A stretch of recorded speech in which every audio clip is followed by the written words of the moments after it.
किरदारों के बारे में आज की इस वीडियो में हम अहम बातें करेंगे। और उसके अलावा आज की इस वीडियो में हम बात करेंगे सुल्तान नूरुद्दीन जंगी और नसरुद्दीन के बारे में। इन दोनों के आपस में काफ़ी मामलात ख़राब हैं। तो अगर आप इस सब मालूमात को जानना चाहते हैं तो हमारी इस वीडियो को आखिर तक देखें।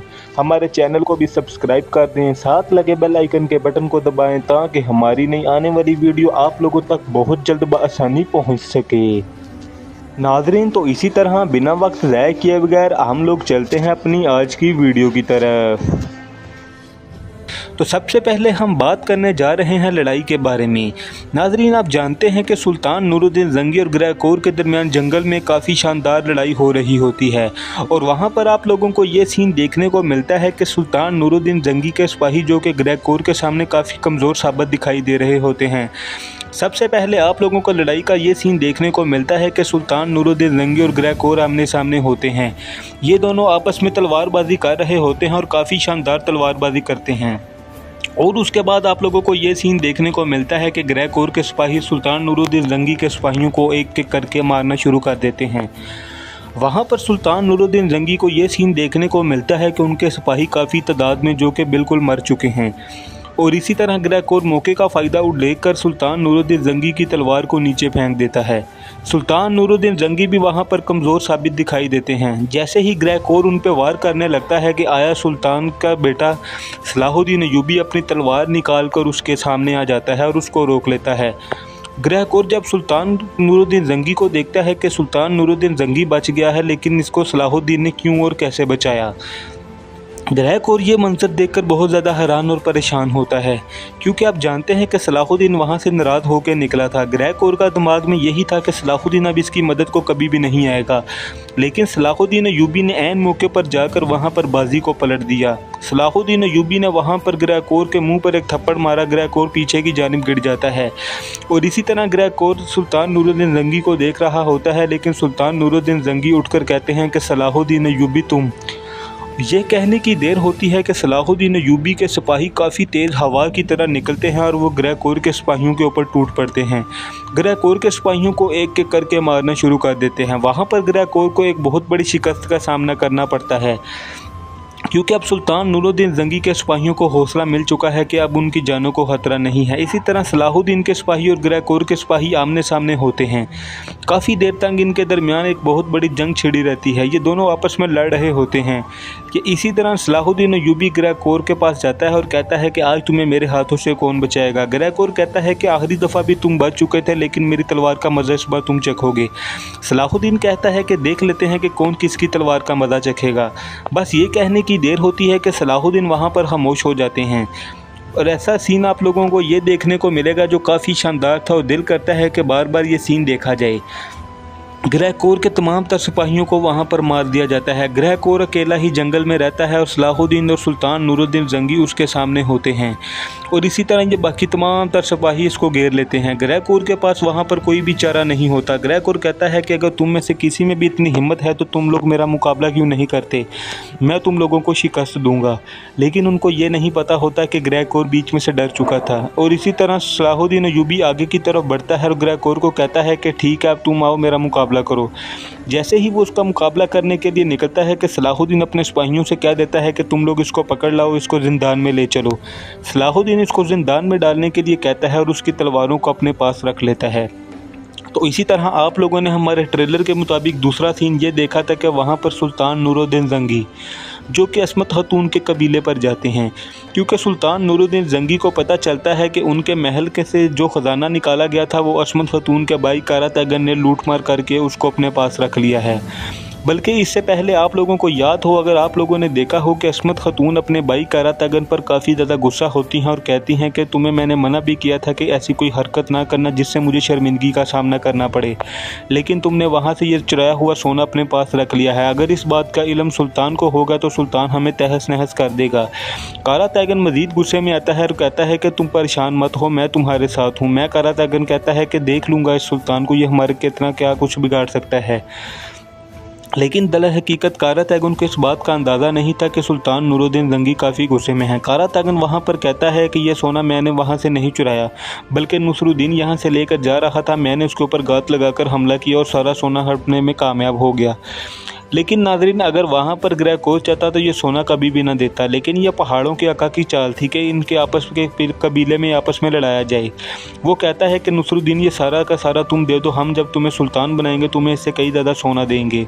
तो वहाँ पर नसरुद्दीन पहले तो इतराज़ करता है, लेकिन जब उसको सुल्तान का लालच दिया जाता है तो वो एक दफ़ा सोच में पड़ जाता है। ग्रह कोर कहता है कि अगर तुम यहाँ पर मरना चाहते हो तो ठीक है, हम यहाँ से जा रहे हैं, तुम अपने सोने के साथ यहीं पर ही मर जाना। नसरुद्दीन कहता है कि ठीक है, ये सोना मैं उसके हवाले अदा कर देता हूँ और आधा हम अपने साथ ले चलेंगे। कारा तैगन आधा सोना उठाता है और वो कबीले में ले आता है और नसरुद्दीन वहाँ से रवाना हो जाता है। और इसी तरह वहाँ पर शानदार एंट्री सुल्तान नूरुद्दीन जंगी की आपको देखने को मिलेगी अस्मत खतून के कबीले में। वो सबसे पहले आकर चलाते हैं कि अस्मत खतून, अस्मत खतून, अस्मत खतून। वो कहते हैं कि तुम्हारी इतनी हिम्मत कैसे हुई कि तुमने मेरे महल से सोना चुराकर अपने कबीले में रखा। अस्मत कहती है कि यह कोई चोरी हमने नहीं किया, बल्कि ये कारा तैगन ने लूट मार के दौरान गनीमत को हासिल किया है। सुल्तान कहता है कि ये चोरी का सोना है, अगर इसमें से किसी ने भी एक सिक्का इस्तेमाल किया तो मैं उसके दिल को चीर कर अंदर से वो सिक्का निकाल लूँगा। तुम में से किसी की इतनी हिम्मत नहीं है कि तुम लोग किसी का हक खा सको। और इसी तरह सुल्तान वहाँ पर मज़ीद गुस्से में आ जाते हैं। वहाँ पर मंसूर सामने आता है और कहता है कि आपका हक भी नहीं है कि आप आकर हमारे से सवाल करें, आप अपने भाई से जाकर पूछें। सुल्तान कहते हैं कि तुम बीच में मत बोलो, जब मैं तुम्हारे कबीले के मालिक से बात कर रहा हूँ तो तुम्हारा हक नहीं है कि तुम मेरे साथ आकर बात करो। वहाँ पर मंसूर कहता है कि हमारा हक भी आपके पास है, क्योंकि आपने हमारा महल हमसे छीन लिया, आपकी वजह से हमारा अस्कलान चला गया। सुल्तान वहाँ पर एक दफ़ा बहुत ज़्यादा गुस्से में आ जाते हैं। सुल्तान अपनी तलवार बाहर निकाल लेते हैं कि उसके ऊपर वार करने लगते हैं कि ऐन मौके पर आप लोगों ने ट्रेलर में देखा होगा कि अस्मत खतून बिल्कुल सामने आ जाती हैं। अस्मत खतून कहती हैं कि सुल्तान, आपसे गुजारिश है कि मेरे कबीले में कोई भी खून खराबा ना किया जाए, मैं आपसे गुजारिश करती हूँ कि यहाँ पर ऐसा कुछ नहीं होगा। सुल्तान कहता है कि अगर तुम्हारे कबीले मेरा लिहाज नहीं करेंगे तो मैं लोगों की गर्दनों को उतार के नीचे फेंक दूँगा। और फिर सुल्तान कहते हैं कि अपने भाई से तुम कह देना कि उसके पास शाम का वक्त है, अगर शाम से पहले उसने मेरा सोना मुझे ना लुटाया तो मैं उसके ऊपर एक बहुत बड़ा गात लगाकर हमला करूंगा, जिसका अंजाम वो खुद भुगतेगा।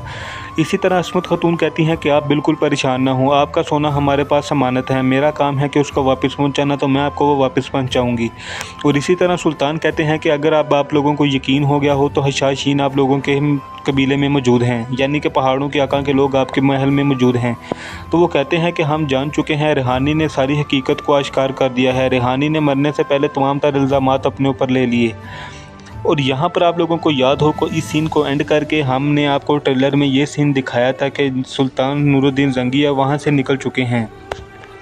सुल्तान नूरुद्दीन जंगी अपने महल में पहुंच जाते हैं और कहते हैं कि अब हमें बहुत ही मुहतात रहना होगा, क्योंकि हमारे दरमियान बहुत सारे गद्दार मौजूद हैं, अब हम किसी पर यकीन नहीं कर सकते। वो अपने सिपाहियों को समझा रहे होते हैं।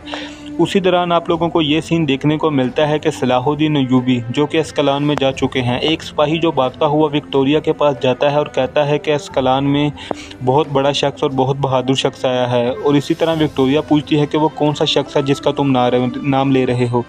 वो कहता है कि सलाहुद्दीन अय्यूबी आया है, वो आपसे मिलना चाहता है। और इसी तरह एक दफ़ा विक्टोरिया बिल्कुल शौक हो जाती है। विक्टोरिया कहती है कि उसकी इतनी हिम्मत वो अस्कलान में आ जाए। और इसी तरह नसरुद्दीन वहाँ पर खामोश हो जाता है। नसरुद्दीन के चेहरे पर बेचैनी नज़र आने लगती है। इसी तरह सलाहुद्दीन अय्यूबी आगे की तरफ बढ़ते हैं और कहते हैं कि मैंने तुम्हारे ग्रह कोर को मार दिया है, अगर तुम्हें यकीन नहीं आता तो ये देखो उसकी तलवारें। वो तलवारें उठाएं कर उसके मुंह पर मार देता है विक्टोरिया के। वो तलवारें नीचे उसके पाँव में गिर जाती हैं कि वहाँ से सिपाही बढ़ते हैं जो कि ग्रह कोर के सिपाही होते हैं। वो इन पर हमला करने लगते हैं। जैसे ही वो हमला करते हैं कि सलाहुद्दीन अय्यूबी के सिपाही भी आगे की तरफ बढ़ते हैं और उनके मुंह पर थप्पड़ वगैरह मारते हैं और इनके दरमियान लड़ाई छिड़ जाती है। सलाहुद्दीन वहाँ पर सिर्फ़ और सिर्फ एक ही वाद लगाते हैं और कहते हैं कि अगर तुम चाहते हो कि ग्रह कोर को ज़िंदा हासिल करना तो तुम लोगों को मेरी इज्जत करनी होगी और मेरी बात मानना होगी। अगर तुम में से किसी ने भी मेरे एक सिपाही का कतरा खून भी बहाया तो वो उसका अजाला हम ग्रह कोर की जान से करेंगे। अगर तुम में से किसी ने भी दोबारा कोई होशियारी की तो हम वहाँ पर ग्रह कोर को मार देंगे। तो वहाँ पर विक्टोरिया कहती है कि कोई भी यहाँ पर हरकत नहीं करेगा, सब बिल्कुल खामोश हो जाएं। तो आप जानते हैं कि सलाहुद्दीन अय्यूबी वहाँ पर बहुत ज़्यादा बारिश दिखाई दे रहे थे, क्योंकि उनका बनता भी है, क्योंकि अस्कलान के मालिक को उन्होंने कैद कर लिया है। और वो विक्टोरिया को बताते हैं कि अगर तुम्हें मेरी बात पर यकीन नहीं आता तो तुम्हें ये तलवारें बोल कर बताएंगी कि ग्रह कोर कहाँ पर है और उसकी ज़िंदगी अब किसके हवाले है। सलाहुद्दीन कहता है कि अब तुम्हारे पास चंद घंटे का टाइम है, अगर तुमने अस्कलान को खाली ना किया तो मैं ग्रह कोर की गर्दन उतार कर तुम्हारे कदमों में रख दूँगा। तो नसरुद्दीन कहता है कि तुम्हारी इतनी जुर्रत कैसे हुई कि तुम यहाँ पर आए। तो वो नसरुद्दीन को कहता है कि आप तो बात ही ना करें, आपने दुश्मनों का पानी पी लिया है। अगर आप जंग के दौरान मेरे सामने आए तो मैं आपको मारने से कभी भी हिचकिचाहट महसूस नहीं करूँगा। नसरुद्दीन कहता है कि तुम भी मेरे सामने जंग में मत आना, वरना मैं भी तुम्हारी गर्दन को उतार दूंगा। इसी दौरान तुरान शाह वहाँ पर मौजूद होता है। सलाहुद्दीन कहता है कि तुरान शाह, तुम तो मुझे अपना भाई कहते थे, लेकिन तुमने कभी भाइयों वाला काम नहीं किया, तुमने दुश्मनों का साथ दिया, तुम दुश्मनों के महल और तुम दुश्मनों के अस्कलान में खड़े हो। इसी तरह सलाहुद्दीन कहता है कि ये अस्कलान को मैं बहुत जल्द हासिल कर लूँगा, फिर तुम देखोगे कि इसका असल मालिक कौन है। तो ये कहने की देर होती है कि तुरान शाह के पास कोई भी जवाब नहीं होता। तुरान शाह खामोशी से उसकी बात को सुन रहा होता है। तुरान शाह कहता है कि मैंने ऐसा कुछ नहीं किया जिसकी गलती का मैं ज़ाला भरूं। ये आप सबकी गलती है, आप सबकी वजह से मुझे ऐसा करने पर मजबूर किया, और ये सारी की सारी गलती सुल्तान की है। सलाहुद्दीन कहता है कि तुम अपनी बकवास बंद रखो, तुमने अगर मेरे सुल्तान के ख़िलाफ़ कोई भी बात की तो मैं यहाँ पर तुम्हारी बात को कबूल नहीं करूँगा, मैं तुम्हें मार दूँगा। इसी तरह जब ये सारी सूरत हाल पहाड़ों के आका को बताई जाती है तो वो महल में आता है और कहता है कि अब हमें बाजी पलटने का वक्त आ गया है। तो वो ये सब कहते हैं कि ये सब कैसा होगा। तो खैर तो नाज़रीन, ये थी हमारी आज की वीडियो। मैं उम्मीद करता हूँ आप लोगों को हमारी आज की वीडियो काफ़ी अच्छी और शानदार लगी होगी। तो आप लोग अपनी कीमती राय के साथ मुझे कमेंट सेक्शन में ये बात ज़रूर बताइएगा कि आप लोगों को हमारी आज की वीडियो कैसी लगी। और उसके अलावा आज की इस वीडियो में हम अहम सवाल आपसे ये करने वाले हैं कि आप लोगों का फेवरेट किरदार नूरुद्दीन ज़ंगी या नसरुद्दीन है। आप लोग ये बात भी कमेंट सेक्शन में ज़रूर बताइएगा। तो मुझे दे इजाज़त, मुझे दुआओं में याद रखिएगा और अपना बहुत सारा ख्याल रखिएगा। मिलते हैं इंशाल्लाह एक नई नेक्स्ट वीडियो में। अल्लाह हाफिज़।